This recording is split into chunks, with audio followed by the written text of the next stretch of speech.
मैं उस रात को कभी भूल नहीं सकता। आज भी जब आंखें बंद करता हूं तो वही काली परछाइयां, वही सिसकियां, वही अघोरी की आंखों की आग मेरे सामने तैरने लगती हैं। मैं उस समय बस 18 साल का था। एक छोटा सा गांव है हमारा, चारों तरफ जंगल, टेढ़ी मेढ़ी पगडंडियां और दूर दूर तक फैली वीरानी। दिन में भी कभी कभी सन्नाटा ऐसा पड़ता कि अपने ही कदमों की आहट डराने लगे। लेकिन रात तो और भी खतरनाक थी। गांव के बुजुर्ग अक्सर हमें चेतावनी देते, सूरज ढलने के बाद बाहर मत निकलना, काली ताकतें जंगल में भटकती हैं। हम लोग हंसकर टाल देते, लगता कि बस बूढ़ों की बातें हैं, बच्चों को डराने के लिए। लेकिन उस रात मुझे एहसास हुआ कि वे सब बातें सच थीं। वो अमावस की रात थी। चांद तो था ही नहीं, बस आसमान में बिखरे हुए अनगिनत तारे। मगर उनकी रोशनी भी घने बादलों और ऊंचे पेड़ों की डालियों के पीछे खो गई थी। मैं शहर से लौट रहा था। शाम की बैलगाड़ी छूट गई थी, इसलिए अकेले ही पगडंडी पकड़ ली। सोच रहा था कि धीरे धीरे चलकर गांव पहुंच जाऊंगा। जैसे जैसे मैं जंगल के भीतर घुसता गया, चारों तरफ का सन्नाटा गहरा होता गया। झींगुरों की आवाज, रात में उड़ते चमगादड़ों की परछाइयां और बीच बीच में कहीं से कुत्ते के भौंकने की आवाज। मेरे कदम भारी होते जा रहे थे। मुझे खुद नहीं पता था कि क्यों, लेकिन उस रात हर पेड़, हर झाड़ी जैसे मुझे घूर रही थी। अचानक हवा चली, इतनी ठंडी की हड्डियों तक उतर गई। मैंने कांपते हुए अपने हाथ बांध लिए। कुछ दूर जाने के बाद मुझे हल्की हल्की आवाजें सुनाई दी। पहले तो लगा शायद किसी शिकारी ने आग जलाई होगी या फिर कोई गांव का आदमी गाने गा रहा होगा।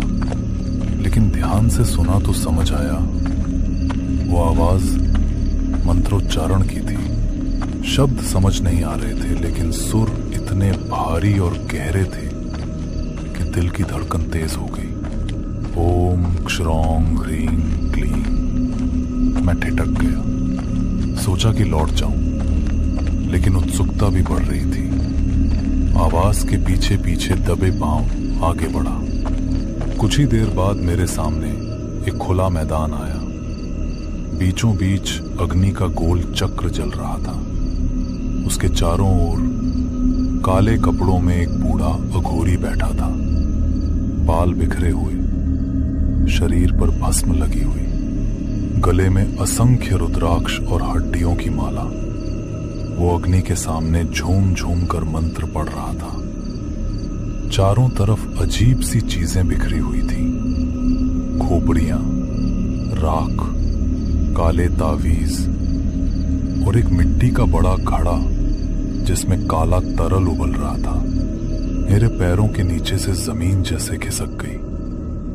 मैंने पहली बार इतने पास से अघोरी को देखा था। अघोरी के पास एक छोटा बच्चा बंधा हुआ था। वो बार बार छटपटाकर रो रहा था, मगर अघोरी उस पर ध्यान ही नहीं दे रहा था।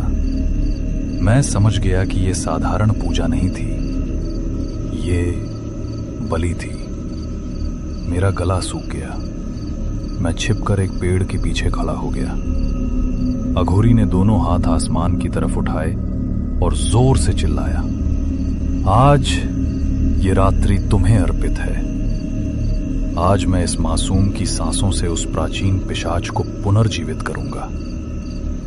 आओ, प्रकट हो।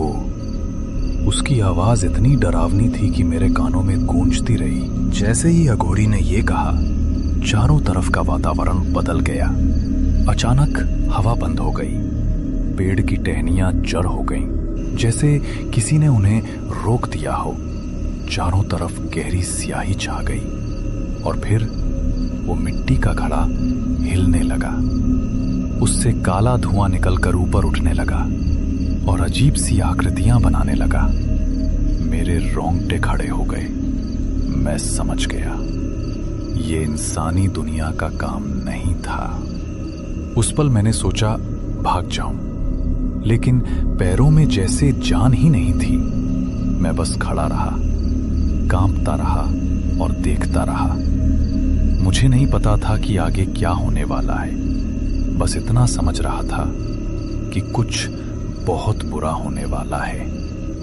अघोरी ने अचानक एक चाकू उठाया और उस बच्चे के गले के पास ले गया। उसकी आंखें और भी लाल हो गईं। उसने आसमान की तरफ देखा और चीखा, जागो जागो ओ प्रेतात्मा, इस रक्त से तुम्हारा पुनर्जन्म होगा। और तभी काले धुएं से बनी एक परछाई धीरे धीरे उस बच्चे की तरफ झुकने लगी। उस रात जब मैंने अघोरी बाबा को उस मासूम बच्चे पर चाकू उठाते देखा, मेरी आत्मा जैसे जम गई थी। मेरे सामने जिंदगी और मौत का ऐसा खेल हो रहा था जिसका मैंने सिर्फ किस्सों में सुना था। मैं भागना चाहता था, चीखना चाहता था, लेकिन मेरे होठ बंद थे, गला सूख चुका था।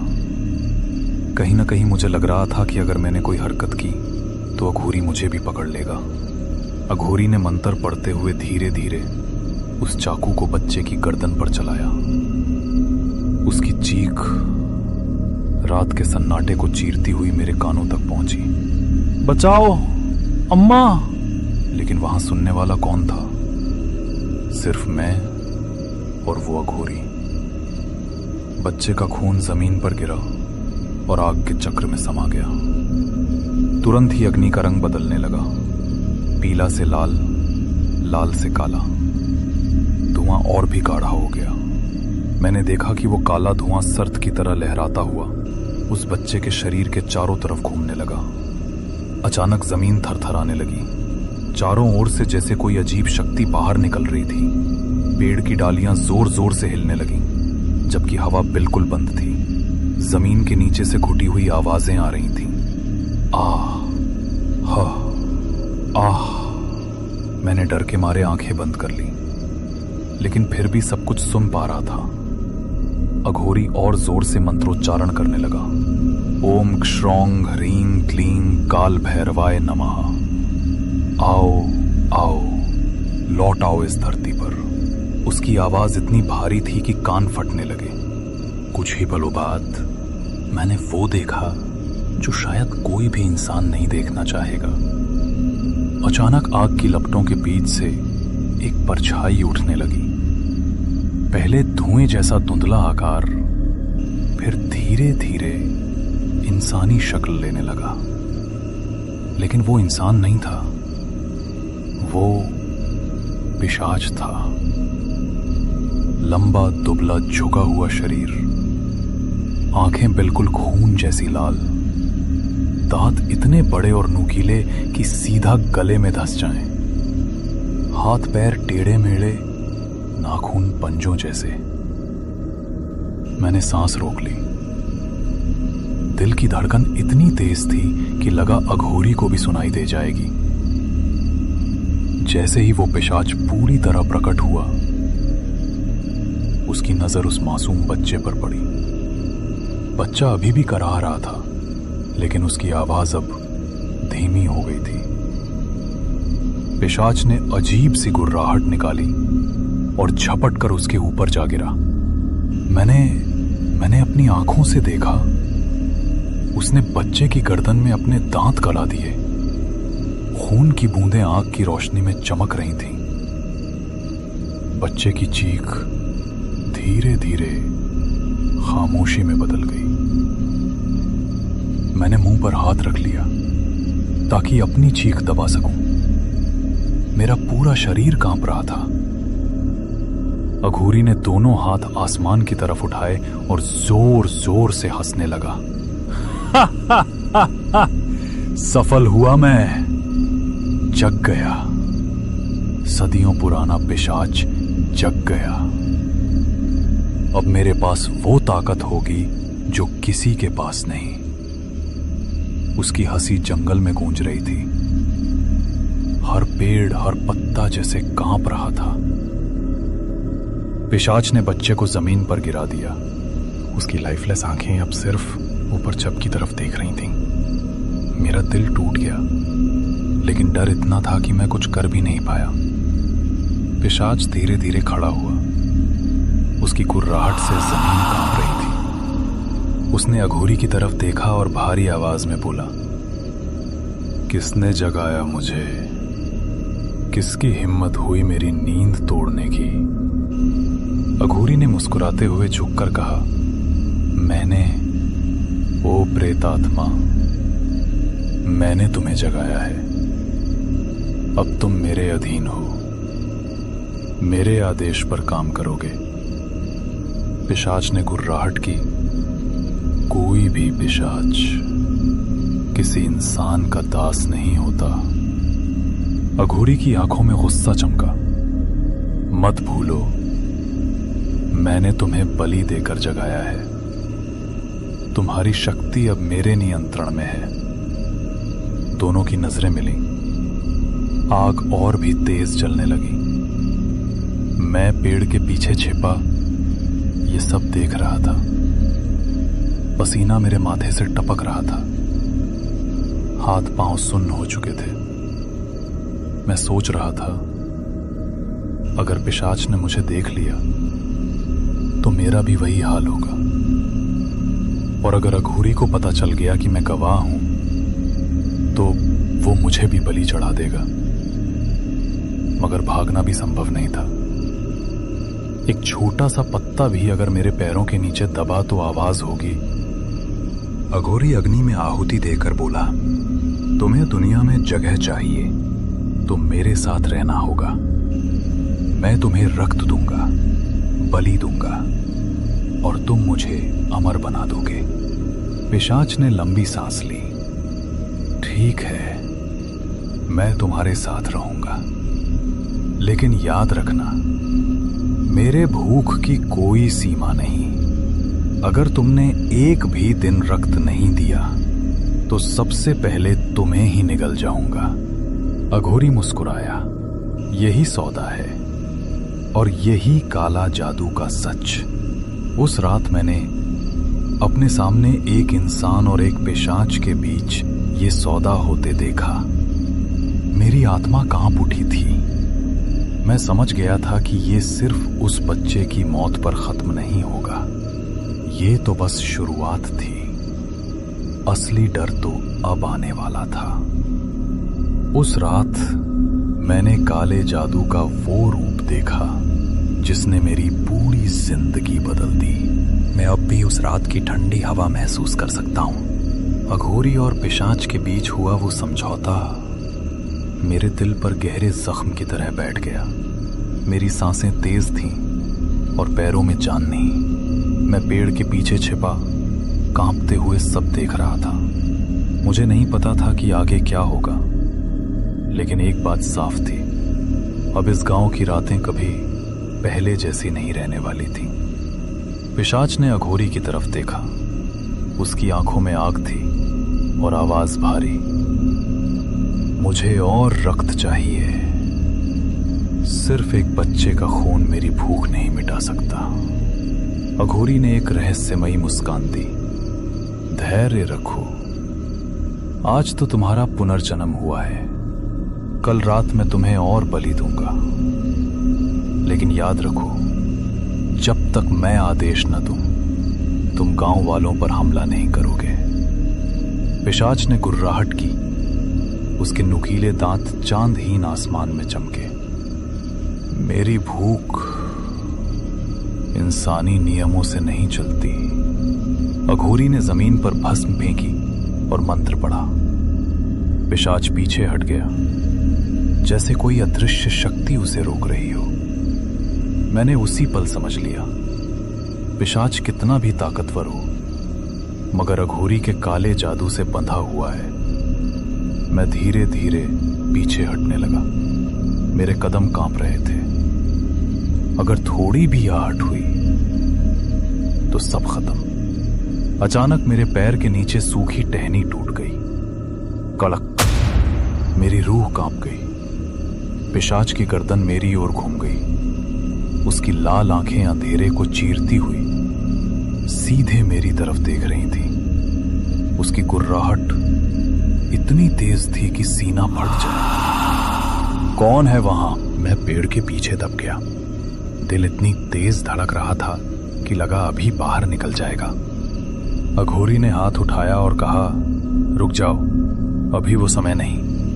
पिशाच कुछ पल के लिए ठहरा, फिर गुर्राता हुआ आग के पास लौट आया। मेरी सांस वापस आई, लेकिन मैं जानता था अब मुझे यहां से भागना ही होगा। किसी तरह मैं वहां से निकलकर गांव की ओर भागा। रात और भी गहरी हो चुकी थी। चारों तरफ कुत्तों के रोने की आवाजें आ रही थी। गांव में पहुंचते ही मुझे अजीब सन्नाटा महसूस हुआ। हर घर की खिड़की बंद, हर दरवाजा भीतर से कुंडियों से जड़ा हुआ, जैसे गांव वालों को पहले से अंदेशा था कि इस रात कुछ होने वाला है। मैं अपने घर पहुंचा और दरवाजा बंद कर लिया, लेकिन नींद आंखों से कोसों दूर थी। बार बार वही दृश्य सामने आ रहा था, बच्चा, अघोरी और वो पिशाच। रात के लगभग तीसरे पहर अचानक बाहर से अजीब आवाज आई। पहले लगा शायद कोई जानवर होगा, लेकिन जब कान लगाकर सुना तो वो मानव चीख थी। मैं खिड़की से झांका। गांव के कोने में जहां पुराना पीपल का पेड़ है, वहां हलचल थी। मैं डरते डरते बाहर निकला और छिपते छिपते उस ओर पहुंचा। पीपल के नीचे एक बुजुर्ग आदमी पड़ा था। उसकी छाती पर पिशाच बैठा हुआ था। उसके लंबे नाखून बुजुर्ग के गले में धंसे हुए थे और उसके दांत गले की नसें चीर रहे थे। खून बह रहा था और पिशाच पागलों की तरह उसे चूस रहा था। उस बुजुर्ग की चीखें धीरे धीरे कम होती गईं। फिर सिर्फ सन्नाटा। मैंने अपनी आंखें बंद कर ली। दिल कांप रहा था। ये वही पिशाच था जो अभी कुछ देर पहले अघोरी ने जगाया था। तभी अघोरी बाबा भी वहां पहुंचे। उसने जोर से डांटा, मैंने तुम्हें आदेश दिया था कि गांव पर हमला नहीं करना। तुम मेरे वश में हो, भूल मत जाना। पिशाच ने खून से लथपथ मुंह उठाया और गुर्राया, मेरी भूख मेरी ताकत है, मैं इसे रोक नहीं सकता। अघोरी ने मंत्र पढ़े। पिशाच पीड़ा से तड़पने लगा। उसके चेहरे पर जलन के निशान उभर आए। अघोरी ने कहा, कल रात मैं तुम्हें बलि दूंगा, लेकिन अगर आज तुमने और किसी पर हाथ डाला तो मैं तुम्हें फिर उसी अंधेरे में कैद कर दूंगा। पिशाच जमीन पर गिर पड़ा और गहरी सांसें लेने लगा। मैंने देखा ये रिश्ता साधक और प्रेतात्मा का नहीं था। ये रिश्ता था लालच और भय का। मैं धीरे धीरे घर लौट आया, लेकिन मेरी आत्मा कांप रही थी। मुझे लग रहा था अगर मैंने ये सब गांव वालों को बता भी दिया तो शायद कोई विश्वास नहीं करेगा, क्योंकि इंसान कभी मानता ही नहीं जब तक मौत उसके सामने ना आ जाए। मैं पूरी रात खिड़की से बाहर झांकता रहा। हर परछाई मुझे पिशाच जैसी लग रही थी। हर आवाज, हर सरसराहट मुझे डराने लगी थी। सुबह हुई। गांव वालों ने देखा कि पीपल के नीचे बुजुर्ग का शव पड़ा है, गला चिरा हुआ, शरीर सूखा सूखा, जैसे सारी जान खींच ली गई हो। लोगों में खौफ फैल गया। कोई बोल रहा था ये किसी जानवर का काम है, तो कोई कह रहा था नहीं, ये कुछ और है, इंसानी नहीं। मैं सब जानता था, लेकिन चुप रहा। मेरे होठ बंद थे, क्योंकि सच कहने का मतलब था अघोरी और पिशाच दोनों का दुश्मन बन जाना। उस रात मैंने पहली बार पिशाच को किसी निर्दोष इंसान का खून चूसते देखा, और उसी रात समझ गया कि ये काला खेल अब यही नहीं रुकेगा। गांव में अब मौत की परछाई उतर चुकी थी। हर रात कोई न कोई उसकी भूख का शिकार बनने वाला था। अगली रात गांव पूरी तरह सो रहा था। चांद नहीं था, और अंधेरा हर घर में घुस चुका था। मैं खिड़की से बाहर झांक रहा था और तभी देखा कि पिशाच उठ खड़ा हुआ। उसकी लाल आंखें अंधेरे में चमक रही थीं।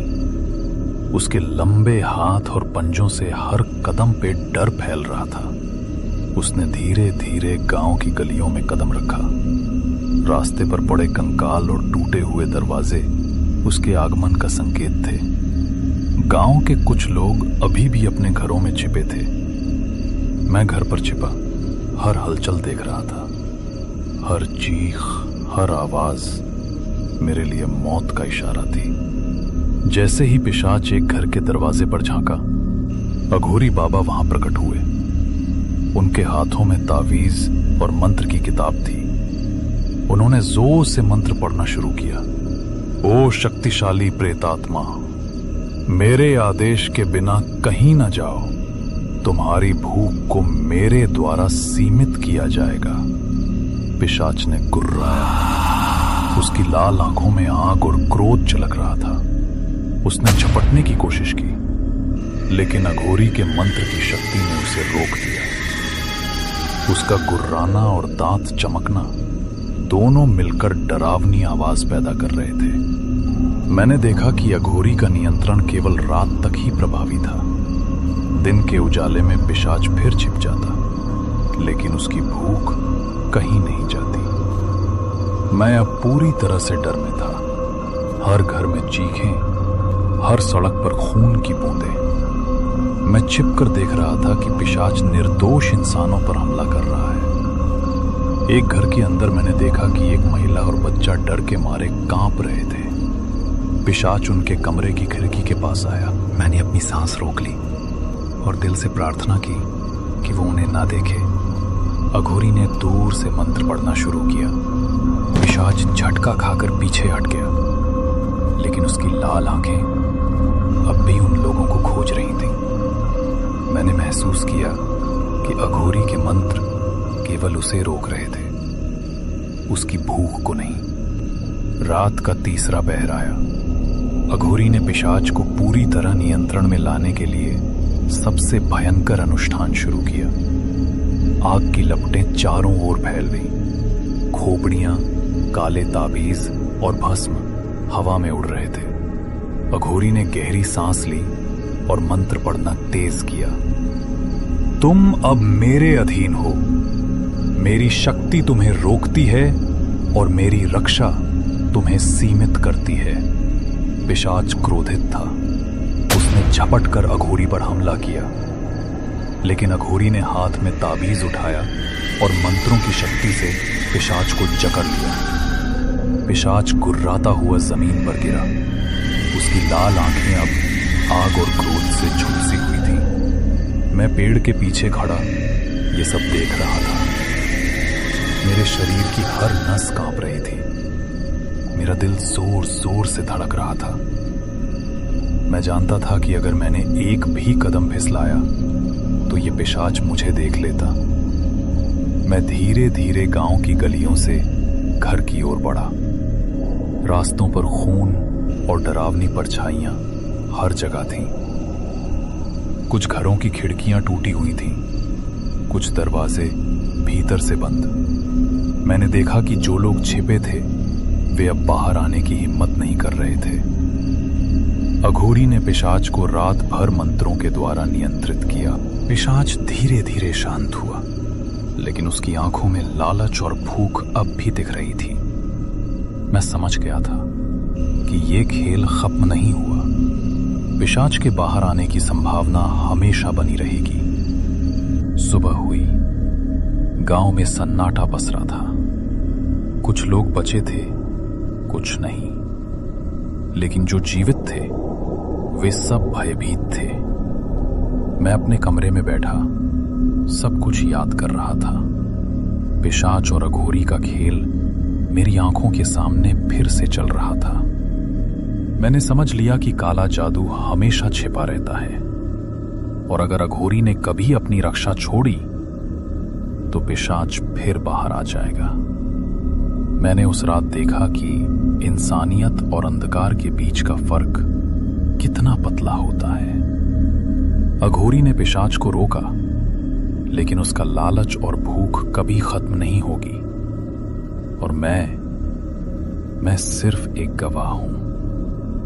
जो देखा उसे मैं हमेशा याद रखूंगा। काला जादू कभी मरता नहीं।